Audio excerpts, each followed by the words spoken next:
तो जम्मू एंड कश्मीर में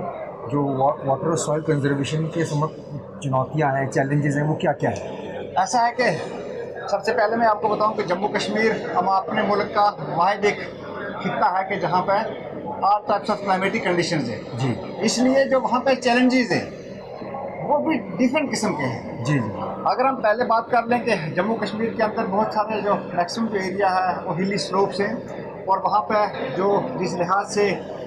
agronomic practice होनी चाहिए उन चीज़ों को मद्देनज़र रखते हुए जैसे स्नोफॉल बोन्ड एरियाज़ हैं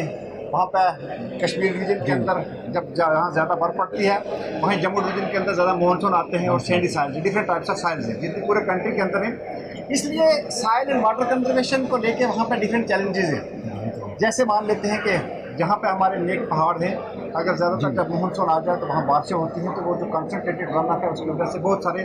जो एरिया है वो इरोड होकर नदी नालों में मिल जाता है और जो प्रेशियस साइल है वो लॉस हो जाती है। जी इसी लिहाज से अगर हम देखें कि जहाँ पे हमारे ग्लेशियर्स हैं जहाँ वो पिघलते हैं जहाँ बर्फबारी पड़ती है तो बहुत सारा जो एरिया है वो उसके अंदर भी बंद जाता है उससे भी खतरे हैं। लेकिन सबसे बड़ी बात यह है कि हमारे मुल्क का ये अदारा जो देहरादून में मुनक्कद है जिसको कि central soil and water conservation institute कहते हैं, यहाँ से जो ज्ञान हासिल किया और मैं आपको अपने बारे में बताऊं कि मैं 79th बैच का अलुमिनी हूँ यहाँ का जी कि जो चीज़ें हमने यहाँ से सीखी कि साइल को वाटर को किस तरीके से बचाना है और ख़ासकर ये आज की जो कॉन्फ्रेंस यहाँ पे हो रही है जी जितने भी साइल कंजर्वेशन मेजर्स हैं चाहे वो फॉरेस्ट को प्लांटेशन को लेके हो सपोर्टेड बाय श्रब्स हो जी उसके बाद ग्रासेस के हों चेक डैम्स हों रन ऑफ को डाइवर्ट करने के लिए हो कि कंसनट्रेटेड रन ऑफ को टाइम ऑफ कंसंट्रेशन बढ़ाना है कि जिसकी वजह से कि पर्कुलेशन ज़मीन में ज़्यादा हो और हमारे पास जितनी भी बारिशें हों उस सारे का सारा पानी जो ज़मीन के अंदर जाए वो सारी की सारी मेजर्स के ऊपर government of Jammu and Kashmir लगातार काम कर रही है। जी इन तमाम चीज़ों को मद्देनजर रखते हुए जो हमारे ऑनरेबल प्राइम मिनिस्टर का ख्वाब है कि किसान की आमदनी बढ़नी चाहिए क्योंकि साइल और वाटर जो है directly related agriculture production productivity से हैं।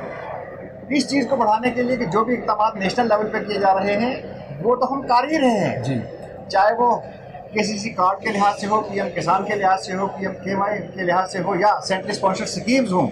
कि उनका फ़ायदा हमारे किसान लें और अपनी ज़मीन से प्रोडक्शन भी ज़्यादा लें और ख़ासकर ये कोशिश करें कि ज़मीन का कटाव ना हो।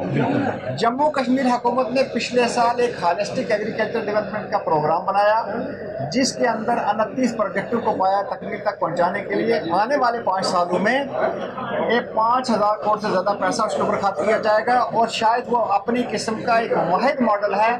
कि जो कि पूरे कंट्री में पहला बना है और अब बहुत सारी स्टेटें जो हैं क्योंकि उसकी सरबराही जो है वो डॉक्टर मंगला राय साहब कर रहे हैं जी उसी मॉडल का बहुत सारी स्टेटों में भी रेप्लिकेट करने की कोशिश की जा रही है। मुझे ये बताने में फख्र महसूस होता है कि जहाँ जम्मू कश्मीर में 13.5 लाख फार्म ऑपरेटिंग फैमिलीज हैं जिसमें से 9.5 लाख किसानों को अभी जो 17वीं किस्त ऑनरेबल प्राइम मिनिस्टर साहब ने वाराणसी से दी वो 9.5 लाख लोगों से ज़्यादा लोगों को मिली। जी इसके साथ साथ हम लोग ये मिल के काम कर रहे हैं कि एग्रीकल्चर के लिहाज से जम्मू कश्मीर में क्योंकि टेम्परेट क्लाइमेटिक कंडीशन भी हैं ट्रॉपिकल भी हैं सब ट्रॉपिकल भी हैं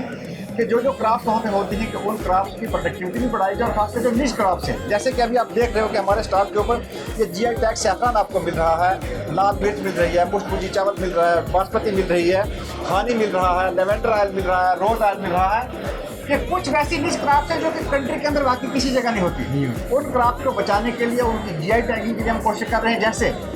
हमारे पास जब हमारे सैफरान को 2020-21 के बीच में GI टैग मिला तो उसी सैफरान जो कि 70,000 से 1 लाख रुपये किलो बिकता था वही सैफरान 3 लाख रुपये से ऊपर चला गया। जो ऑनरेबल प्राइम मिनिस्टर का ख्वाब है कि किसान की आमदनी बढ़नी चाहिए तो आप इसे खुद अंदाज़ा लगा लें कि 1 लाख से लेकर 3 लाख तक दुगनी नहीं बल्कि तिगनी उसकी इनकम होगी। इसी लिहाज से वहाँ पर जो हॉलिस्टिक एग्रीकल्चर डेवलपमेंट का प्रोग्राम है कश्मीर रीजन से हम लोग जो है सब्जियाँ बैरून मुल्क पहुँचाते हैं। अभी हमने रिसेंट कुछ दिन हुए कि हमने बहुत सारी सब्जियाँ जो थी वो लंदन में भी बेची, उससे पहले हम दुबई में बहुत सारी चीज़ें जो है वो बेच चुके हैं। हम ये कोशिश कर रहे हैं कि जितना भी जम्मू कश्मीर का प्रोडक्ट है चाहे वो कोई भी चीज़ वहाँ की है क्योंकि वो निच क्रॉप से मोस्टली उनको हम अपने मुल्क की बाकी रियासतों में भी दे दें। इस वक्त अगर आप बात करें तो हमारे वहाँ जम्मू कश्मीर से इस वक्त बड़े पैमाने पर ये जो गार्लिक हमारे कश्मीर का है जी बेस्ट क्वालिटी जो गार्लिक है तकरीबन 50,000 थोड़े मीट्रिक टन गार्लिक मुल्क की बाकी रियासतों में हम लोग भेज रहे हैं। और जो हमारे सैफरान की जो आमदनी बढ़ी जो उसकी प्रोडक्शन बढ़ी, जब 2010 में उसकी प्रोडक्शन जो थी वो 1.8 पर चली गई थी, आज वो जो है वो 6 किलो पर हेक्टेयर से ऊपर चली गई। ये जिस बुश्त भुजी की भाई साहब अभी बात कर रहे हैं, ये बुश्त भुजी चावल है। जब तक इसको जीआई टैग नहीं था, इसकी कीमत सिर्फ 80 रुपये किलो थी। आज यही चावल 380 रुपये किलो में बिक रहा है। यही हमारे ऑनरेबल प्राइम मिनिस्टर का ख्वाब है, यही जम्मू कश्मीर हुकूमत कर रही है कि हमारे किसानों को किस तरीके से फ़ायदा मिले। क्योंकि जम्मू कश्मीर ऐसी कुदरती नज़ारों से इतना नायाब है, जैसे वहाँ कश्मीर खूबसूरती के लिए मशहूर है, उससे ज़्यादा आज भी अगर मैं आपको एक सच स्टोरी बताऊँ कि जम्मू कश्मीर में इस साल येलो रिवोल्यूशन की स्टोरियाँ नेशनल इंटरनेशनल मीडिया ने बड़े पैमाने पर गई। सबसे ज़्यादा अगर येलो रिवोल्यूशन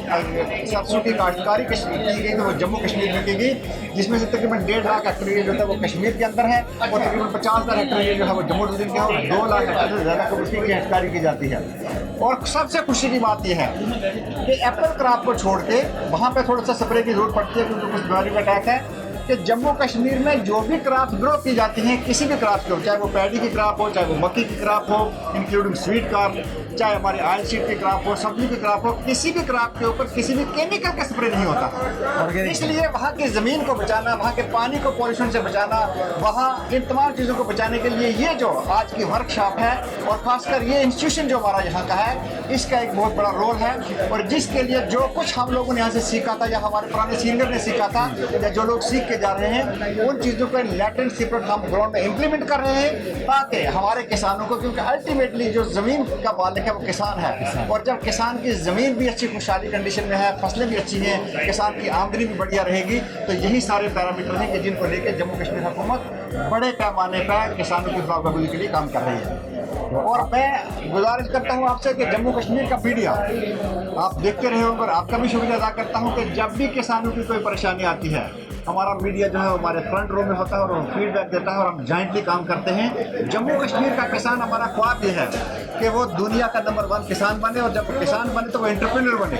और जिसके लिए कि आज तैयारियां हो रही हैं। और शायद अभी आप हमारे ऑनरेबल प्राइम मिनिस्टर के जिक्र में आप अक्सर जम्मू कश्मीर के किसानों की कहानियां सुनते रहेंगे, और आज शाम या कल शाम को जो ऑनरेबल प्राइम मिनिस्टर वहाँ जा रहे हैं वो कहानियाँ और देखने को आपको मिलेंगी। यही कश्मीर की खूबसूरती है, यही जम्मू कश्मीर है, यही मैसेज हम पूरे कंट्री को देना चाहते हैं कि जिस लिहाज से कुदरत ने जम्मू कश्मीर को खूबसूरत बनाया है, वहाँ पर जो भी चीज़ पैदा होती है वो चीज़ें भी उससे ज़्यादा खूबसूरत हैं। और इस ज़मीन को बचाना, चाहे वहाँ की ज़मीन हो उसको इरोजन से बचाना, चाहे वहाँ का पानी हो उसको पोल्यूशन से बचाना, क्योंकि हम पोल्यूशन से बचाएंगे जो क्रॉप्स वहाँ पर ग्रो होंगी, केमिकल फर्टिलाइजर का इस्तेमाल ज़्यादा नहीं होगा, तो यही चीज़ें जो हैं ये हमारे पूरे भारतवर्ष के लोग इसका इस्तेमाल करेंगे। तो यही हमारा फ़ख्र है, यही हमारा मिशन है, इसलिए हम लोग काम कर रहे हैं। तो जो आपने यहाँ पर ट्रेनिंग ली, आपने क्या नाम है यहाँ से पढ़ाई की, तालीम हासिल की, उसको आपने जम्मू कश्मीर में इम्प्लीमेंट करके दिखा दिया। मैं आपको बताऊं कि मैंने 1998 में जब 5.5 महीने का जो डिप्लोमा यहाँ से किया, मैं 79th बैच का अलुमनी हूँ जी,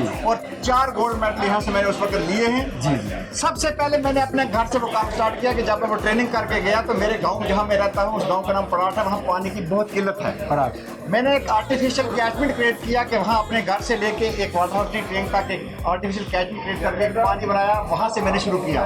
वहाँ इतने चेक डैम लगाए, इतने वाटर हार्वेस्टिंग टैंक्स बनाए, इतने डाइवर्शन ड्रेन्स बनाए, इतनी लैंड की लेवलिंग करवाई कि आज जम्मू कश्मीर के अंदर मुझे फ़ख्र से ये कहना महसूस होता है कि जो कुछ मैंने इस इंस्टीट्यूशन से सीखा था, और मुझे प्राउड है अपने उन उस्तादों का कि जिनने मुझे पढ़ाया सिखाया, कि मैंने उनकी दिखाई हुई चीज़ों को प्रैक्टिकली फील्ड में इम्प्लीमेंट किया, और जिसका फ़ायदा जो है आज जम्मू कश्मीर के किसान ले रहे हैं। Thank you sir, thank you sir. Sir आपका